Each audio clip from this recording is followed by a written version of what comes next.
தரித்திரருக்கு சுவிசேஷம், திருச்சபைக்கு சத்தியம், இந்த 2 அடிப்படை கொள்கைகள், இவற்றோடு நாம் சங்கீத புஸ்தகத்திலிருந்து இந்நாட்களிலே நாம் செய்திகளை தியானித்து வருகிறோம். ஒவ்வொரு சங்கீதமாக உங்களுக்கு பிரசங்கிக்கப்படும் பொழுது நீங்கள் கருத்தாக கவனியுங்கள். இந்த செய்திகளெல்லாம் ஒவ்வொரு சனிக்கிழமையும் ஞாயிற்றுக்கிழமையும் மாலை 5 மணிக்கு ஒளிபரப்பாகும். மகிமை டிவி இந்த செய்திகளை வெளியிடுகின்றன. மகிமையான டிவி, மகிமையான செய்திகள், மகிமையான பாடல்கள் இந்த டிவி தொலைக்காட்சியிலே இடம்பெறுகின்றன. இந்த மகிமை டிவியை நீங்கள் ஆவலோடு பாருங்கள், அடுத்தவர்களுக்கு அறிமுகம் செய்யுங்கள், ஆதரியுங்கள். அப்படி செய்தால் நிச்சயமாக கர்த்தருடைய ஆசீர்வாதம் உங்களுடைய வீட்டிலே நீங்கள் வர காண்பீர்கள். கர்த்தர் உங்களை ஆசீர்வதிப்பாராக. இந்த சங்கீத செய்திகளை தொடர்பாக நீங்கள் தியானிக்கும் பொழுது உங்களுடைய தியானத்திற்கும் இந்த செய்திகளை நீங்கள் மற்றவர்களுக்கு அறிமுகப்படுத்துவதனாலே அடுத்தவர்களுக்கும் நீங்கள் பிரயோஜனமாக இருப்பீர்கள். அது மட்டுமல்ல, திருமறை தெளிவுரை என்ற தலைப்பிலே வேதம் முழுவதற்கும் வியாக்கியான உரை எழுதியிருக்கிறோம் 8 வால்யூம்களிலே. இதெல்லாம் வேண்டியவர்கள் எங்களோடு தொடர்பு கொள்ளுங்கள். அவற்றினாலே நீங்களும் உங்களுடைய குடும்பமும் உங்களுடைய சபையும் ஆசீர்வதிக்கப்படும். கர்த்தர் உங்களை ஆசீர்வதிப்பாராக. நன்றி. மன்னா மழையில் நனைய மறுபடியும் உங்களை மன மகிழ்ச்சியுடன் வரவேற்கிறேன். சங்கீத புஸ்தகத்திலிருந்து நாம் செய்திகளை படித்து தியானித்து வருகிறோம். இன்றைய நாளில் 55ஆம் சங்கீதத்தை நாம் கற்று தியானிக்க இருக்கிறோம். உங்கள் கைகளிலே வேத புத்தகம் இருப்பது நல்லது. திறந்தே வைத்துக் கொள்ளுங்கள். வசனங்களை வாசிக்கும் பொழுது நீங்கள் அவற்றை வேதத்தில் பார்ப்பது நலம். 55ஆம் சங்கீதத்தில் அடைப்பு குறிக்குள்ளே இந்த சங்கீதத்தின் பின்னணியத்தை குறித்து நாம் பார்க்கிறோம்.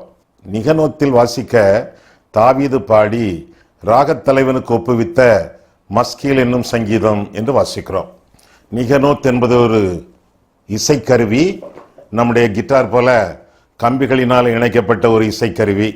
அதில் பாடப்பட்ட சங்கீதம் தாவீது பாடிய சங்கீதம். எழுதிய சங்கீதங்கள் உண்டு, பாடிய சங்கீதங்கள் உண்டு. தாவீது ஒரு மெல்லிசை மன்னன் என்பது மட்டுமல்ல, அவன் ஒரு பாடகன் என்று கூட இந்த சங்கீதத்தில் இருந்து புரிந்து கொள்கிறோம். தான் எழுதி பாடிய பாடலை ராகத்தலைவனுக்கு ஒப்புவித்து, ஆலயத்தில் ஆராதனையில் கொயர் மாஸ்டர் இருப்பாரே, மற்ற பாடகர் குழுவை பயிற்றுவித்து ஆராதனையிலே பாட வைப்பவர், அவரிடத்திலே ஒப்பு கொடுத்த ஒரு சங்கீத பாடல் இந்த பாடல் என்று அறிந்து கொள்கிறோம். மஸ்கீல் என்னும் சங்கீதம் என்று சொல்லிக்கூட இந்த பகுதியில் என்ன பார்க்கிறோம். மஸ்கீல் என்றால் போதனை என்ற அர்த்தம். போதனை வழங்கக்கூடிய ஒரு சங்கீதம். பரிதாபமான ஒரு சூழ்நிலையில் எழுதப்பட்ட ஒரு சங்கீதம்.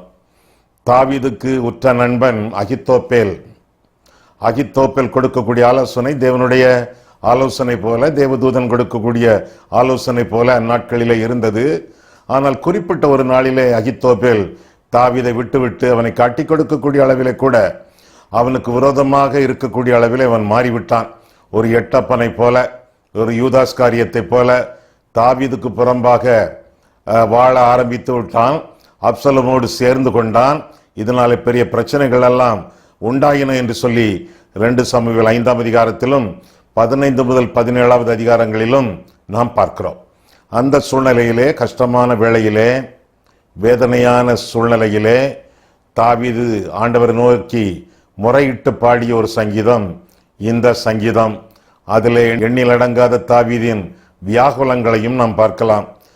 முதல் 5 வசனங்களிலே தாவீதுவின் முறையீடுகள், 9ஆம் வசனம் முதல் 15ஆம் வசனங்களிலும் அந்த முறையீடுகள் தொடர்கின்றன. தனக்கு நேரிட்ட கஷ்டங்களை எல்லாம் ஆண்டவரிடத்திலே தாவீது முறையிடுவதாக நாம் பார்க்கிறோம்.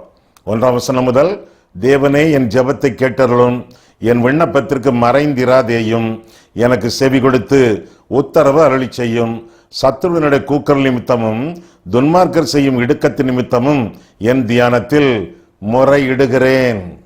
தாவீதின் முறையிடுகிறேன். அவர்கள் என் மேல் பழிசாட்டி குரோதம் கொண்டு என்னை பகைக்கிறார்கள். என் இருதயம் எனக்குள் வியாகுலப்படுகிறது. மரணத்திகள் என் மேல் விழுந்தது. பயமும் நடுக்கமும் என்னை பிடித்தது. அருக்களிப்பு என்னை மூடிற்று. அப்பொழுது நான், எனக்கு புறாவை போல் சிறகுகள் இருந்தால் நான் பறந்து போய் இளைப்பாறுவேன்.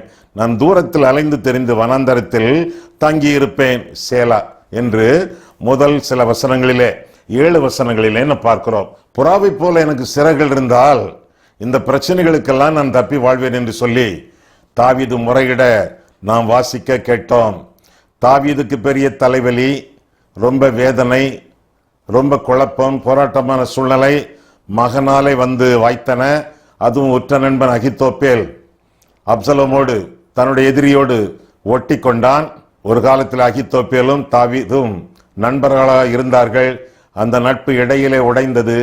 காரணம், பத்சேபாளிடத்திலே தாவீது விபசாரம் பண்ணி அவளுடைய கணவனை கொன்று அவளை திருடி மனைவியாக்கி கொண்டு இந்த காரியங்கள் எல்லாம் அகித்தோப்பேலுக்கு வேதனைகளை உண்டு பண்ணின. காரணம், அகித்தோப்பேல் பத்சேபாளுடைய தாத்தா என்று சொல்லி நாம் வேதத்தில் நான் வாசிக்கிறோம். ஆக தன்னுடைய சொந்தக்காரி, தன்னுடைய சொந்த பிள்ளை, அவளிடத்திலே முறைகேடான காரியங்களை தாவீது செய்ததினாலே உறவை முறித்து கொண்ட அகித்தோப்பேல் என்று சொல்லி வேதத்திலே நான் வாசிக்கிறோம். 2 சாமுவேல் 11, 12 அதிகாரங்களிலும் 1 ராஜாக்கள் 27 அதிகாரத்திலும் இப்படிப்பட்ட அடிப்படை வரலாற்று கருத்துக்களை நாம் காண்கிறோம். அதனாலே தாவீதுக்கு திகில் உண்டானது. அவர்களெல்லாம் தன்னை போரிட்டு சத்துருக்களாக மாறினார்கள். நம்பிக்கை துரோகங்கள் நிகழ்ந்தன. எல்லாரும் தாவீதை தூற்றி தெரிந்தார்கள். இந்த காரியங்களை எல்லாம் இந்த 55ஆம் சங்கீதத்திலே அடுக்கடுக்காக தாவீது வைத்ததாக நாம் வேதத்திலே வாசிக்கிறோம். நிறைய குற்றச்சாட்டுகள், பல உண்மையானவை, சில பொய்யானவை. குற்றச்சாட்டுகள் நம்மிடத்தில் வரும் பொழுது நாம் என்ன செய்ய வேண்டும்? நீதிகரிக்க அங்கே இங்கே ஓட வேண்டுமா? அல்லது ஆட்களை காக்கா பிடித்து கைவசம் பண்ணி கொள்ள வேண்டுமா? அல்லது ஆங்காங்கு போய் நான் நல்லவன் சுத்தமானவன் என்று சொல்லி அறிக்கையிட்டு நம்முடைய காரியங்களை, நம்முடைய தலையை காத்துக்கொள்ள வேண்டுமா? என்ன செய்யலாம்? சிலர் இன்றைய நாட்களிலே குட்டிகளை பறிகொடுத்த கரடியை போல குடுகுடுவென்று அங்குமிங்கும் ஓடி தங்களை நீதிகரிக்க பிரயாசப்படுகிறார்கள். தாவீது அப்படி செய்யவில்லை. நேர ஆண்டவரிடத்தில், கர்த்தரிடத்தில் போய் தன்னுடைய காரியங்களை முறையிடுவதாக தாவீதை குறித்து நாம் வேதத்தில் வாசிக்கிறோம். உங்களுடைய வாழ்க்கையிலே பிரச்சனைகள் வரும் பொழுது நீங்கள் என்ன செய்கிறீர்கள்?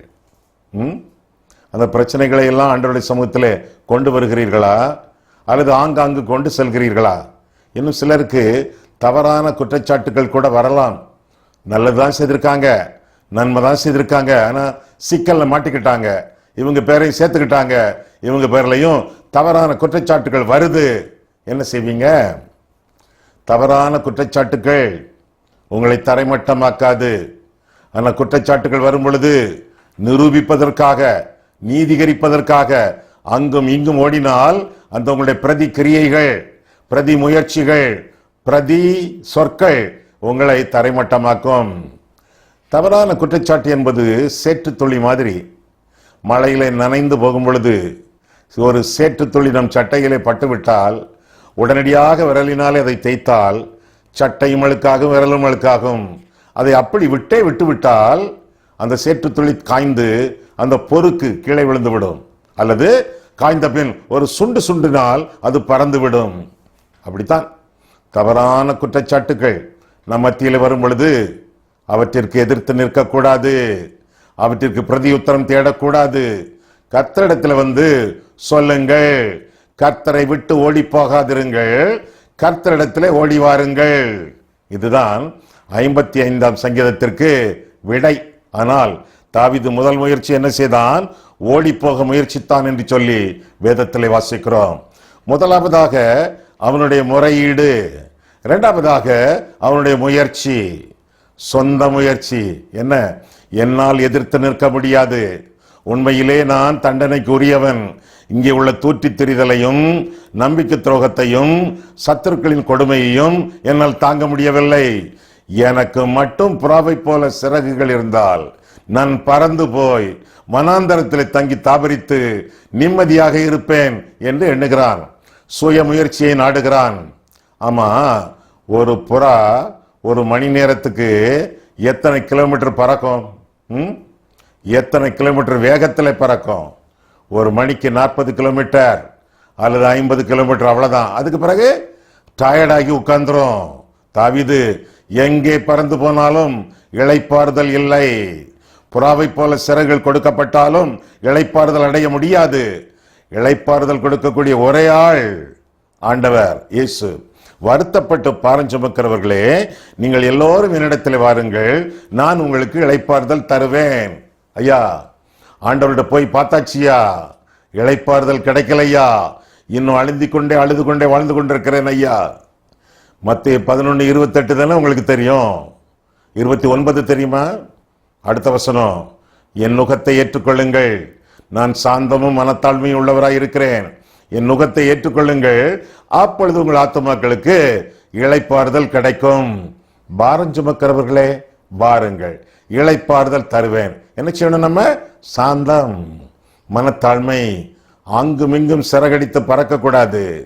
ஆண்டவரிடத்தில் ஓடி வர வேண்டும், ஓடி செல்லக்கூடாது, ஓடி வர வேண்டும். ஆண்டவரிடத்தில் வரும் பொழுது இளைப்பாறுதல் நிச்சயமாக கிடைக்கும்.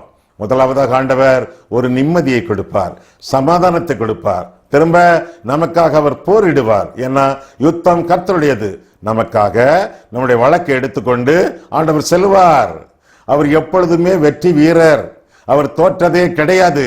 நமக்கு வேண்டிய தண்டனையை அவர் கொடுப்பார். ஆனால் பெருந்தண்டனைகளுக்கு ஆண்டவர் நம்மை விலக்கி காப்பார்.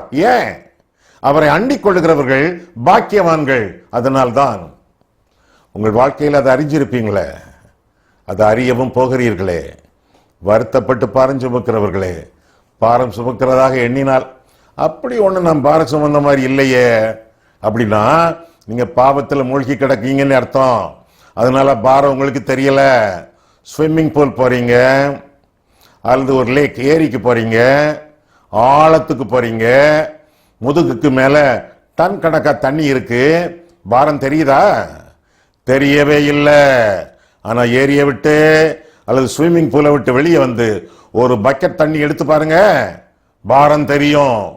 பாவத்திலே மூழ்கி கிடக்கிறவர்களுக்கு பாரம் இல்லை, பாரம் தெரியவில்லை. ஆனா பாவத்தை விட்டு விட்டு வெளியே வரணும். ஆனாலும் சில தொடர்புகள் பாவத்தோட இருக்கு, அதை விட்டுறணும் என்று எண்ணக்கூடியவர்களுக்கு தான் அந்த பாரம் தெரிகிறது. அப்பேற்பட்டவர்களுக்கு தான் அழைப்பு. பாரம் சுமக்கிறவர்களே வாருங்கள், இளைப்பாறுதல் தருவேன். ஓடி போகாதிருங்கள், என்னிடத்திலே ஓடி வாருங்கள்.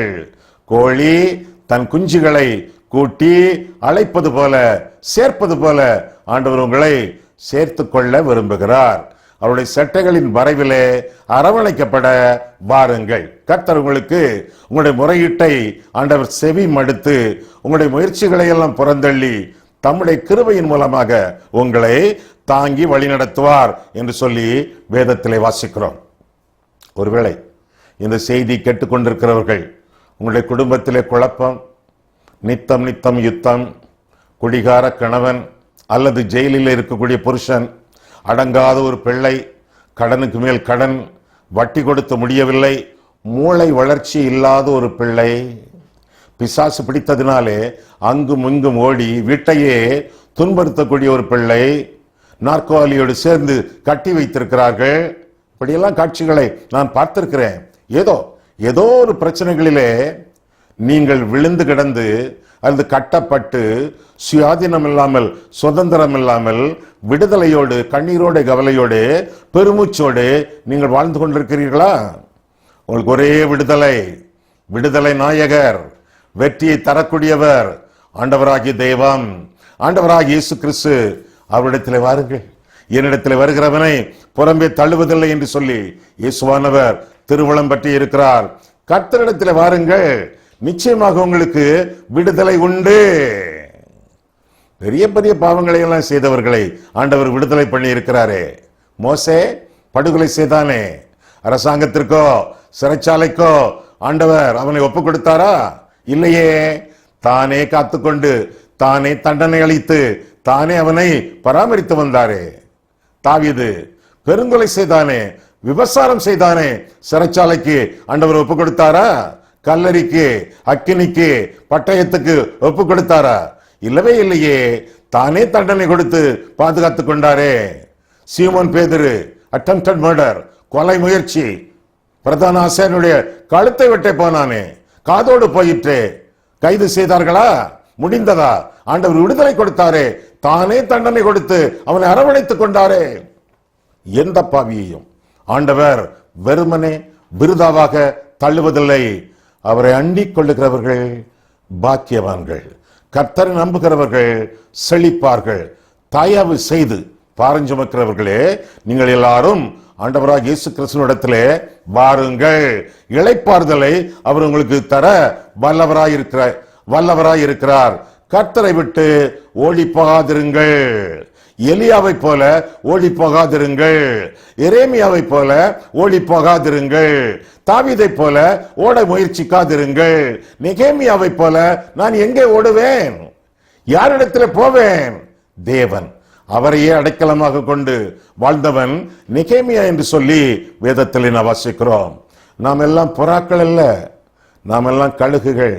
கர்த்தருக்கு காத்திருக்கிறவர்கள் கழுகுகள் என்று சொல்லி வேதத்திலே வாசிக்கிறோம். பறக்கக்கூடியவர்கள் அல்ல, உயரமாக நாம் ஏறி செல்லக்கூடியவர்கள். கழுகுகள் செட்டைகளை அடித்து உன்னதத்தை நோக்கி பறந்து செல்ல அழைக்கப்பட்டவைகள். அதனால் மனதிலே வைத்து கர்த்தருக்கு காத்திருக்க வேண்டியது நம்முடைய கடமை. ஆனால் சிலர் தங்களுடைய பிரச்சனைகளிலிருந்து தப்பி ஓட என்னென்ன முயற்சிகள் எல்லாம் எடுக்கிறார்கள் தெரியுமா? பகல் கனவு காண்கிறார்கள். தப்பிவிடுவோம் என்று சொல்லி எதையோ யோசித்து பகல் கனவு காண்கிறார்கள். அல்லது கடந்த கால சிந்தனைகள், அந்த காலத்தில் நாம் தப்பினோம், இந்த வேளையிலே தப்பினோம், அதை நினைத்து தப்புவோம் என்று எண்ணிக்கொண்டிருக்கிறார்கள். சிலர் வருங்காலத்திலே இப்படி நடக்கலாம், அந்த ஆள் வந்து காப்பாற்றுவார், இந்த சித்தப்பா வந்து காப்பாற்றுவார், அந்த போலீஸ்காரர் நண்பர் அவர் வந்து உதவி செய்வார் என்று சொல்லி மற்றவர்களை நாடி வருங்கால சிந்தனைகளோடு வாழ்கிறவர்கள் உண்டு. சுய பரிதாபம், செல்ஃப் பிட்டி, தங்களை நினைத்துக் கொண்டு தங்கள் மேல் பரிதாபம் கொண்டு இப்படி ஆயிற்றே அப்படி ஆயிற்றே என்று சொல்லி தங்களுக்குள்ளே பேசி மற்றவர்களிடத்திலும் பேசி சுய பரிதாபத்தோடு வாழ்கிறவர்கள் உண்டு. ஒரு செயலும் செய்யாமல், ஒரு வேலையும் பார்க்காமல், ஈசி சேரில் உட்கார்ந்து பின்னாலே கைகளை மடக்கி கொண்டு அப்படியே சொப்பனம் கண்டு கொண்டிருப்பார்கள். நல்லது நடக்காதா என்று தவித்துக் கொண்டிருப்பார்கள். செயல்பாடு ஒன்றுமே இருக்காது. ஆனால் சிலர் இன்னும் பரிதாபம், குறி கேட்க செல்வார்கள். தீர்க்க தரிசனம் என்ற பெயரிலே குறி சொல்லக்கூடியவர்கள் அநேகர் கிளம்பி இருக்கிறார்கள். குறி கேட்க போவார்கள். எனக்கு நல்ல காலம் பிறக்குமா? எப்படி பிறக்கும்? நல்ல காலம் என்பது ஆண்டவர் தானே. ஆண்டவர் தான் நம்முடைய வருங்காலம். நம்முடைய வருங்காலம் ஆண்டவர் கையில் இருக்கிறது. எனவே கர்த்தரிடத்தில் வந்து சேர வேண்டியது நம்முடைய கடமையாகும். குறைந்த பிரச்சனை என்றால் குறைந்த பலன், உங்களுக்கு நிறைய பிரச்சனை என்றால் உங்களுக்கு நிறைய பலன் கர்த்தர் தந்திருக்கிறார். எனவே ஆண்டவருடைய சமூகத்திலே நீங்கள் வாருங்கள். 1 கொரிந்தியர் 10:13 நாம் படிக்கும் பொழுது என்ன வாசிக்கிறோம்? மனுஷருக்கு நேரிடுகிற சோதனை இல்லாமல் வேறே சோதனை உங்களுக்கு நேரிடுகிறதில்லை. தேவன் உண்மை உள்ளவராய் இருக்கிறார். உங்கள் திராணிக்கு மிஞ்சி நீங்கள் சோதிக்கப்படுகிறதற்கு அவர் இடம் கொடாமல் சோதனை தாங்கத்தக்கதான பலத்தையும் தந்து தப்பித்துக் கொள்ளும்படியான போக்கையும் உண்டாக்குவார். திராணிக்கு மிஞ்சிய சோதனை இல்லை, தாங்கத்தக்கதான பலன் உண்டு. தப்பித்துக் கொள்ளும்படியான போக்கையும் கர்த்தர் கட்டளையிடுவார். இதற்கு மிஞ்சிய ஆசீர்வாதம் என்ன? என்ன பாரம் இருந்தாலும் புறாவை போல பிறந்து அங்கும் இங்கும் ஓட வேண்டும் என்று பிரயாசப்படாமல் ஆண்டவரிடத்தில் வாருங்கள். ஆண்டவரை அண்டிக் கொள்ளுங்கள். Don't run away from God, run to God. ஆண்டவரை விட்டு ஓடி போகாமல் ஆண்டவரிடத்திலே ஓடி வாருங்கள். ஆண்டவர் உங்களுக்கு உதவி செய்வார். ஏன் இந்த கொடியவர்கள், கயவர்கள், பரியாசக்காரர்கள், சத்துருக்கள், நம்பிக்கை துரோகிகள் இவர்களெல்லாம் ஏன் இப்படியாக மனம் மாறாமல் இருக்கிறார்கள், மனம் திரும்பாமல் இருக்கிறார்கள் என்ற கேள்விக்கு என்னென்ன விடைகள் என்றால், பிரசங்கி 8:11 நாம் பார்க்கிறோம்.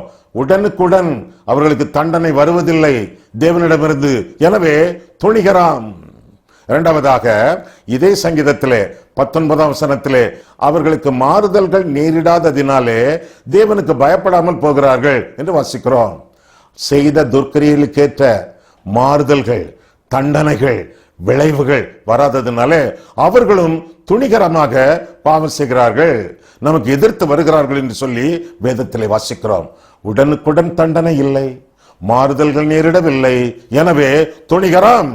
ஆனால் இப்பேற்பட்ட எல்லாருக்கும் தப்பத்தக்கதாக ஆண்டவரிடத்திலே அண்டிக் கொண்டு வந்து அவரிடத்திலே சரணாகதியாக அர்ப்பணம் செய்யும் பொழுது ஆண்டவர் நம்மை ஆபத்துக்களுக்கு, விக்கினங்களுக்கு, விரோதிகளுக்கு விலக்கி காப்பார். ஆக முதலாவதாக தாவீதின் முறையீடை பார்க்கிறோம், இரண்டாவதாக அவனுடைய முயற்சியை பார்க்கிறோம், மூன்றாவதாக அவனுடைய முடிவை பார்க்க போகிறோம். முறையீடு, முயற்சி, முடிவு. முடிவை பார்க்கிறோம். 9ஆம் வசனத்திலிருந்து நான் வாசிக்கும் பொழுது 55ஆம் சங்கீதம் 9 பார்க்கும் பொழுது தாவீதினுடைய முறையீடுகள் தொடர்கின்றன. அதே வேளையிலே தாவீது சொல்லுகிறான், நானோ வித்தியாசமாக வாழ்வேன் என்று தாவீது ஆண்டவரிடத்திலே ஆண்டவருடைய ஜனங்களுக்கு முன்பாக திரும்பவும் சொல்வதாக 16ஆம் வசனத்திலே பார்க்கிறோம். நானோ தேவனை நோக்கி கூப்பிடுவேன், கர்த்தர் என்னை ரட்சிப்பார் என்ற விசுவாசம் அவனுக்குள்ளே வந்து விடுவதாக நாம் வேதத்திலே வாசிக்கிறோம்.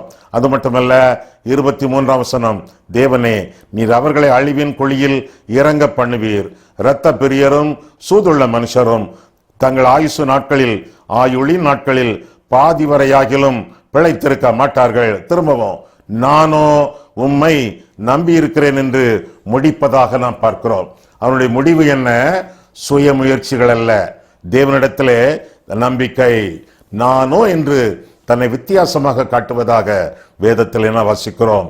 நானோ ஆண்டவரை நம்பி இருக்கிறேன், ஆண்டவரிடத்தில் என்னுடைய காரியங்களை தெரிவிப்பேன் என்று கர்த்தரிடத்தில் வந்து மண்டியிடுவதாக 16ஆம் 17ஆம் வசனங்களிலே நாம் பார்க்கிறோம். கர்த்தர் நோக்கி கூப்பிடுவேன், அவர் என்னை ரட்சிப்பார். தினமும் நம்முடைய வாழ்க்கையிலே ஜெப வாழ்க்கை குன்றக்கூடாது. குறித்த நேரத்தில் ஜெபிக்க பழக வேண்டும். தாவீதுக்கு குறித்த நேரம் இருந்தது, சீமோன் பேதுருவுக்கு குறித்த நேரம் இருந்தது என்றெல்லாம் வேதத்திலே வாசிக்கிறோம். குறித்த நேரத்தின் ஜெபம், வழி வழியாக ஜெபம், அவ்வப்போது ஜெப முணுமுணுப்பு, ஜெபத்திலே குன்றாதவர்களாக குறையாதவர்களாக நாம் ஜீவிக்க வேண்டியது நம்முடைய கடமை. எந்த சூழ்நிலையாக இருந்தாலும் சில வேளைகளிலே பெரிய தேவைகளுக்காக பெரிய பிரச்சனைகளுக்காக ஜெபிப்போம். நான் உங்களுக்கு சொல்லுகிறேன், சின்ன தேவைகளுக்காக ஆண்டவரிடத்தில் ஜெபிக்க பழகுங்கள். ஆண்டவரே, டேப்பில் நான் தண்ணீர் திறக்க போகிறேன், தண்ணீர் வரட்டும் அப்படின்னு ஜெபிங்க. பிள்ளை வரதுக்கு கொஞ்சம் நேரம் ஆகுது, ஆண்டவரே சீக்கிரம் குழந்தை வரட்டும் என்று ஜெபிங்க. ஆண்டவரே, நேத்து கரண்ட் கட்டானது, இன்றைக்கு மின்சாரம் தடை இல்லாமல் இருக்க வேண்டும் என்று ஜெபிங்க. பெரிய காரியங்களுக்கு மட்டுமல்ல, சிறிய சிறிய காரியங்களுக்கு கூட ஆண்டவரை நோக்கி கூப்பிடுங்கள். இரண்டாவதாக, கர்த்தர் இதை செய்வார் என்று தாவீது நம்பினான், நீங்களும் நம்புங்கள். நிச்சயமாக ஆண்டவர் செய்வார். விசுவாச அறிக்கையை காரியம் நடக்கும் முன்பே தெரியப்படுத்துங்கள். 18ஆம் 19ஆம் வசனத்திலே நாம் அப்படித்தான் பார்க்கிறோம். எதிரிகள் எல்லாம் முறியடிக்கப்படுவதற்கு முன்பே கர்த்தர் இதை செய்வார் என்ற எண்ணம், விசுவாசம் தாவீதுக்கு இருந்தது. எனவே தன்னுடைய பாரங்கள் எல்லாவற்றையும் கர்த்தர் மேல் வைத்ததாக 22ஆம் வசனத்திலே நாம் பார்க்கிறோம். கர்த்தர் மேல் உன் பாரத்தை வைத்து விடு, அவர் உன்னை ஆதரிப்பார் என்ற வசனத்தின் விளக்கத்திற்கு ஏற்ப வாழ்ந்து காட்டியவன் தாவீது என்று சொல்லி வேதத்திலே வாசிக்கிறோம். ஒரே அறையிலே 3 பேர் படுத்து தூங்கிக் கொண்டிருக்கிறார்கள். ஒருவருக்கு தூங்க முடியவில்லை, புரண்டு கொண்டே இருக்கிறார். ஒருவர் நன்றாக தூங்குகிறார், கொரட்டையும் போடுகிறார். இன்னொருவர் அடிக்கடி எழும்பி பாத்ரூமுக்கு சென்று வந்து கொண்டிருக்கிறார். அவருடைய தூக்கத்திற்கு தடை இல்லை. ஒருவர் புரண்டு கொண்டே இருக்கிறார், ஒருவர் கொரட்டை விட்டு தூங்கிக் கொண்டே இருக்கிறார், ஒருவர் அவ்வப்போது அந்த இருவரையும் பார்த்து கொண்டே இருக்கிறார். கொரட்டை போட்டு தூங்கினவரை பார்த்து கேள்வி கேட்டார் 3வது ஆள், என்ன கொரட்டை போட்டு நல்லா தூங்கினீங்களே நேற்று ராத்திரி? அப்படி கேட்டதுக்கு அவர் சொன்னார், நான் படுக்க போவதற்கு முன்பு என்னுடைய பாரங்கள் எல்லாவற்றையும் இறக்கி ஆண்டவருடைய கையிலே கொடுத்து விடுவேன் என்று சொன்னார்.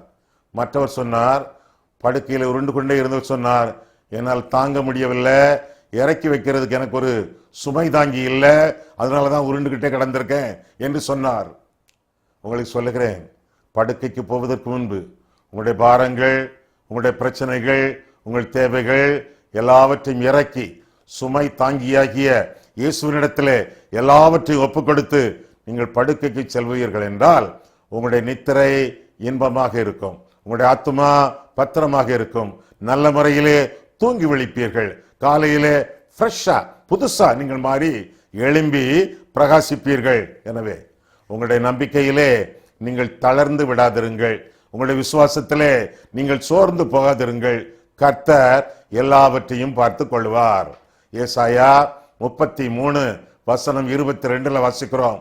கர்த்தர் நம்முடைய நியாய பிரமாணிகர், நம்முடைய நியாயாதிபதி, அவர் நம்முடைய இரட்சகர், நம்முடைய ராஜா. அவர் நம்மை பாதுகாத்துக் கொள்வார். உங்களுடைய ராஜா, உங்களுடைய இரட்சகர், உங்களுடைய நியாய பிரமாணிகர், உங்களுடைய நீதிபதி எல்லாமே கர்த்தர். அப்படி இருக்கும் பொழுது யாருக்கு அஞ்ச வேண்டும்? யாருக்கு பயப்பட வேண்டும்? உன்னதமானவருடைய மறைவிலே, சர்வவல்லவருடைய நிழலிலே உங்களுடைய ஜீவியத்தை காத்துக்கொள்ளும் பொழுது ஆபத்துக்கு விலகி அமைதியாக நீங்கள் இருப்பீர்கள். நீடித்த நாட்களினாலே கர்த்தர் உங்களை திருப்தியாக்கி நல் வழியிலே, உத்தமமான வழியிலே, பாதுகாப்பான வழியிலே கர்த்தர் உங்களை நடத்த வல்லவராய் இருக்கிறார். அப்ப எதுக்கு இந்த பாரங்கள் எல்லாம்? எதுக்கு இந்த பாடுகள் எல்லாம்? எல்லாமே பாசிட்டிவா நேர்முகமா நடந்தா நல்லா இருக்கும் ஐயா. எதற்கு இந்த எதிர்மறையான அனுபவங்கள்? எதற்கு இந்த அனாவசியமான பிரச்சனைகள்? பிரச்சனைகள் அனாவசியம் அல்ல, அவை அவசியம். யோபு 7:1 வாசிக்கிறோம், பூமியிலே போராட மனுஷனுக்கு குறிக்கப்பட்ட காலம் உண்டல்லவோ என்று வாசிக்கிறோம். பாரங்கள் வரும், பாரங்கள் வரும், பாடுகள் வரும், அவற்றிற்கு குறிக்கப்பட்ட காலம் உண்டு. அதற்கு பிறகு கர்த்தர் அவற்றை உங்களை விட்டு நீக்கி விடுவார். எதற்காக இந்த பிரச்சனைகள்? நீங்கள் இன்னும் வளர்வதற்காக. எதற்காக இந்த பிரச்சனைகள்? விசுவாசத்திலே ஆண்டவரை இன்னும் பற்றுறுதி கொண்டு நீங்கள் வாழ்வதற்காக. எதற்காக இந்த பிரச்சனைகள்? விசுவாசத்திலே இது பயிற்சி, பரீட்சை, இதில் நீங்கள் ஜெயித்து முன்னேறுவதற்காக. எதற்காக இந்த பாரங்கள், பிரச்சனைகள்? அடுத்தவர்களுக்கு நீங்கள் ஆலோசனை கருவிகளாக மாற ஆண்டவர் உங்களுக்கு பயிற்சி கொடுக்கிறார். நல்ல காரியங்கள், அனாவசியமான காரியங்கள் அல்ல, அவசியமான காரியங்கள். இந்த காலமெல்லாம் கொஞ்ச காலம்தான். அதற்கு பிறகு மகிமையான காலங்கள் உங்களை எதிர்நோக்கி இருக்கின்றன. எனவே கொடுக்கப்பட்ட பாரங்களை சிரமேற்கொண்டு வாழ வேண்டியது நம்முடைய கடமை. ஆண்டவர் நம்மை கிருபையுள்ள ஆண்டவர். கடைசியாக பார்க்கும் பொழுது கண்டுபிடிப்பீர்கள், படிப்படியாக படிக்கட்டுகளிலே இந்த பாரங்களை நாம் சுமந்து தீர்க்கவில்லை. ஆண்டவர் நமக்கு ஒரு லிப்ட், எலிவேட்டர். ஆண்டவர் நமக்கு ஒரு எஸ்கலேட்டர். பாரத்தை சுமந்து எஸ்கலேட்டர்ல வந்து நிற்கிறோம். சுமப்பது யார்? நாம. எஸ்கலேட்டர். அதுபோல நம்மேலே பாரத்தை ஆண்டவர் வைத்தாலும் சுமந்து தீர்க்கிறவர் ஆண்டவராக இயேசு கிறிஸ்துவாகத்தான் இருப்பார். எனவே வருத்தப்பட்டு பாரம் சுமக்கிறவர்களே, நீங்கள் எல்லோரும் என்னிடத்திலே வாருங்கள், நான் உங்களுக்கு இளைப்பாறுதல் தருவேன் என்று ஆண்டவர் திருவுளம் பெற்றக்கூடியவர். அவரை நீங்கள் இரட்சகராக ஏற்றுக்கொண்டு நீங்கள் வாழுங்கள். பாருங்கள், பிரச்சனைகள் வரும் பொழுது மற்றவர்களை நிந்திக்காதிருங்கள், துன்பப்படுத்தாதிருங்கள், பலவிதமான தீமையான மொழிகளையும் நீங்கள் பொய்யாய் சொல்லாதிருங்கள். ஏனென்றால் அவர்களும் ஆண்டவருடைய பிள்ளைகள், ஆண்டவரால் உருவாக்கப்பட்டவர்கள், ஆண்டவருடைய இரத்தத்துக்கு பாத்திரமான்கள், அவருடைய பரிசுத்தாவியானவருடைய வல்லமைக்கு உட்பட்டவர்கள், அவருடைய முத்திரையை தரித்துக் கொள்ள விளங்குகிறவர்கள். எனவே சத்துருக்களை சிநேகியுங்கள், சபிக்கிறவர்களை ஆசீர்வதியுங்கள், பகைக்கிறவர்களை, நிந்திக்கிறவர்களை, துன்புறுத்துகிறவர்களை அரவணைத்து அவர்களுக்காக உதவி செய்யுங்கள், ஜெபம் பண்ணுங்கள். ஆண்டவர் உங்களை ஆசீர்வதிப்பாராக. கண்களை மூடுவோம், கர்த்தரை பார்ப்போம். எங்களை நேசிக்கிற பரிசுத்தமிழ் ஆண்டவரே, நாங்கள் கூட கர்த்தாவே தாவீதை போல பலவிதமான இடையூறுகள் மூலமாக, இடரல்கள் வழியாக, துன்பங்கள் வழியாக, பாடுகள் வழியாக பாரங்களை சுமந்து சென்று கொண்டிருக்கும் பொழுது உம்மிடத்தில் நாங்கள் முறையிடவும், சொந்த முயற்சிகளில் ஈடுபடாமலும் ஆண்டவரே எங்களுக்கு முடிவை தருகிறவர் என்று சொல்லி நம்பிக்கையோடு விசுவாசித்து காத்திருக்கவும் கர்த்தாவே நீர் எங்களுக்கு உதவி செய்யும். இதுவரை எங்களுடைய வாழ்க்கையிலே இப்படிப்பட்ட நன்மைகளை நீர் செய்திருக்கிறீர் ஆண்டவரே. எங்களுடைய கடந்த கால சாட்சி அது ஆண்டவரே.